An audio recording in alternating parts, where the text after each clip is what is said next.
ఇవి వచ్చేసి గుమ్మడికాయ వడియాలు. ఎలా ఫ్రై చేసుకోవాలో ప్రాసెస్ చూసేయండి. 3 టేబుల్ స్పూన్స్ ఆయిల్ వేసుకుని, నేనైతే ఒక 10 ఫ్రై చేసుకున్నాను కాబట్టి తక్కువ వేసుకున్నాను. ఈ విధంగా ఆయిల్ హీట్ అయిన తర్వాత అవి అందులో గుమ్మడికాయ వడియాలు, యాష్ పంప్కిన్ అంటారు కదా, బూడిద గుమ్మడికాయ, అవన్నమాట. ఇలా బాగా ఫ్రై అయిపోయిన తర్వాత గోల్డెన్ కలర్లోకి వచ్చే వరకు ఫ్రై చేసుకోవాలి, సిమ్లోనే, లో ఫ్లేమ్లో. చూసారు కదా, ఈ విధంగా అన్నమాట. ఇలా వేపుకుంటే కరకరలాడతాయి, క్రిస్పీగా ఉంటాయి. వేడి వేడి అన్నంలో పప్పు వేసుకొని, ఈ వడియాలు వేసుకొని, ఆవకాయ పచ్చడి వేసుకొని తింటే ఉంటుంది, సూపర్ ఉంటుంది. ఈ విధమైన కాంబినేషన్ ఎంతమందికి ఇష్టమో ప్లీజ్ కంపల్సరీ లైక్ చేయండి, కామెంట్ చేయండి.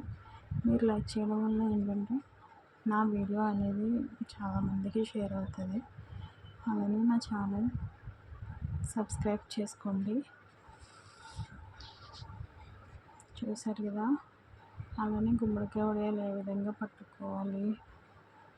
పట్టండి వీడియో అంటే నా కామెంట్ సెక్షన్లో మెన్షన్ చేయండి, కంపల్సరీ పెడతాను. Okay friends, bye.